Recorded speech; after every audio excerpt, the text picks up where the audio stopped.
সালামুন আলাইক, আমি মোহাম্মদ আয়ুব। আজকে কারেন্সি মার্কেটে ট্রেড এক্সিকিউট করব। এখানে আমি একটা কনফার্মেশন পাচ্ছি, এখান থেকে আমি একটা সেলের ট্রেড এক্সিকিউট করব। ওয়ান লটের সেলের ট্রেড এক্সিকিউট করে নিচ্ছি। সিঙ্গেল ক্যান্ডেলে আমি এই ট্রেডটা এক্সিকিউট করলাম। আমি এখানে চাইলে একটু বড় লট সাইজের ট্রেড এক্সিকিউট করতে পারতাম, তবে সিঙ্গেল ক্যান্ডেলের ট্রেড এক্সিকিউট করছি বলে ছোট লট সাইজ নিলাম। বড় লট সাইজ নিলে আমার হয়তো ভালো হতো, প্রফিটটা দ্রুত চলে আসতো। আমি আমার টার্গেটটা সিলেক্ট করে নিচ্ছি। মার্কেটটা এখানে ডবল টপ তৈরি করছে, মার্কেটে এই পর্যন্ত নিচে নামতে পারে। চলুন দেখা যাক মার্কেট আসলে কতদূর কি হয়।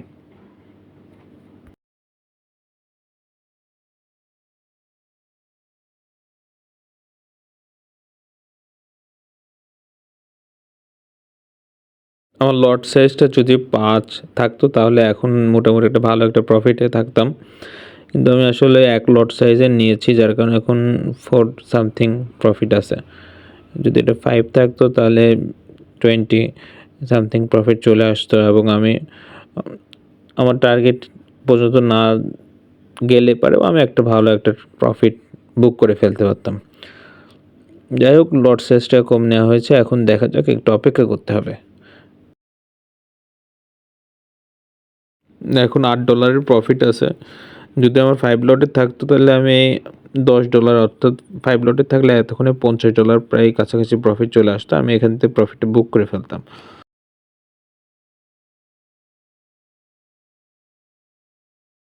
মার্কেটটা এখন আবার উপরে উঠছে, তাই আমি 5 লট সাইজের সেল করছি আবার, যাতে আমার একটু দ্রুত প্রফিট চলে আসে। দেখা যাক কী অবস্থা হয়। এটা যদি আমি শুরুতে করতাম তাহলে এতক্ষণ আমি প্রফিটটা নিয়ে বের হয়ে যেতে পারতাম, কিন্তু আসলে ভুল একবার হয়ে গেলে সেটা শুধরাতে একটু সমস্যা হয়।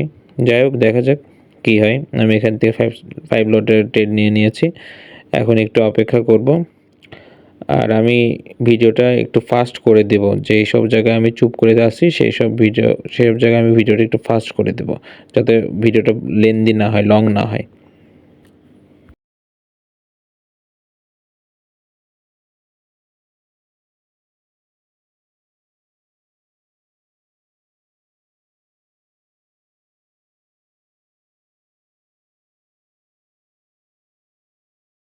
দেখতে পাচ্ছি মার্কেট এখানে ট্রিপল টপ করছে, এখান থেকে মার্কেট ডাউন ডিরেকশনে আসার সম্ভাবনা আছে।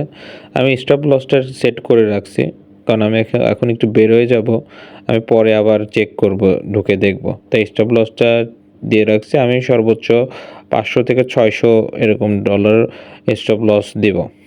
500-600 ডলার লস গেলে আমার কোনো সমস্যা নাই, তবে লং পজিশনে শর্ট পজিশনে হয়তো বা মার্কেট নিচে আসবে, টার্গেট হিট করতে পারে, তাই আমি ওটা দিয়ে দিলাম। এবং আমি এখন বেরিয়ে যাব, পরে আমি দেখি চেক করব, পরে দেখা যাক মার্কেট কত দূর যায়। আমি 6:30টার দিকে আসলে মার্কেট চেক করতে ঢুকছিলাম, কিন্তু আসলে আমি ভিডিওটা অন করতে ভুলে গিয়েছিলাম, তো আমার লসটা বুক হয়ে যায়, আমার স্টপ লস হিট করে এবং আমার এটা লস হয়, যার কারণে ওইটা আমার ওইখানে লস চলে যায়। এবং তারপরে আমি বিটিসিতে ট্রেড করি। বিটিসিতে আমি ট্রেড করি সিঙ্গেল ক্যান্ডেলের উপরে, বিটিসিতে আমি ট্রেড করি, যেখানে আমি 10 লট সাইজের ট্রেড এক্সিকিউট করি, এবং সেখান থেকে আমার একটা প্রফিট চলে আসে $760। এবং আমার যে কারেন্সিতে যে দুইটা লস গেছিলো সেটা টোটাল আমার $603 মতো, যেটা আমি বিটিসিতে 10 লটের ট্রেড এক্সিকিউট করে $760 প্রফিট করে ফেলি, লসটা রিকভার করে। ট্রেডিংয়ে যে আপনার সবসময় প্রফিট হবে এরকমটা নয়, আপনার লস হলে আপনি রিকভার করতে পারছেন কিনা সেটা আসলে আপনার নলেজের উপর ডিপেন্ড করে। আমি এখানে লস করি এবং লসটা আমার শেয়ার করতে কোনো অসুবিধা নেই। অনেকে আছে শুধু প্রফিট শেয়ার করে, কিন্তু আমার ওইরকম প্রয়োজন নেই। আমি লস করেছি এখানে 600 সামথিং, এবং ইনস্ট্যান্ট আমি ওইটা রিকভারও করে ফেলছি। তো আপনার যখন নলেজ থাকবে, প্রপার নলেজ থাকবে, তখন আপনি লসও যদি করে ফেলেন কিন্তু পরবর্তীতে আপনি সেটা প্রফিটও করতে পারবেন। সেই অ্যাবিলিটিটা আপনার থাকবে।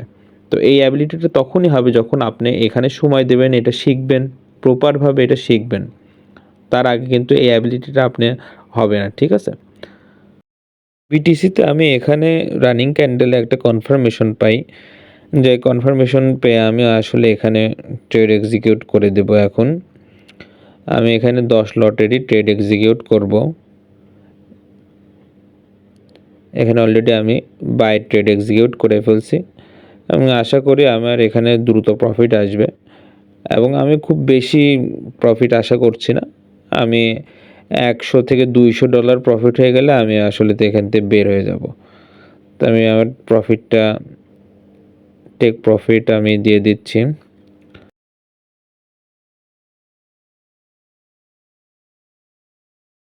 আমার টার্গেট প্রফিট হিট করে ফেলছে, $184 আমার প্রফিট চলে আসছে। আমার তাহলে ওভারঅল এখন আমি প্রফিটে আছি 200, প্রায় 300-র কাছাকাছি। তো আজকে এখন আপাতত এই পর্যন্তই। দেখেন আমি কিন্তু প্রথমে লস করছি, এটা ভালো অ্যামাউন্ট লস করছি এবং পরবর্তীতে আমি ইনস্ট্যান্ট আবার সেগুলো প্রফিট করে ফেলছি। এটা কিভাবে সম্ভব হলো? এটা আমার এই বিষয়ে জ্ঞান এবং এই বিষয়ে অভিজ্ঞতা থাকার কারণে সম্ভব হলো। আপনারা যখন এই বিষয়ে অভিজ্ঞ হবেন এবং আপনার এই বিষয়ে প্রপার নলেজ থাকবে, আপনিও এটা পারবেন। তবে অবশ্যই আপনাকে এটা শিখতে হবে এবং অভিজ্ঞ কারোর কাছ থেকে আপনাকে শিখতে হবে। যদি না শিখে আসেন তাহলে এর থেকে ভয়ঙ্কর কোনো কিছুই হতে পারে না। যাই হোক, আজকের ভিডিও এই পর্যন্তই।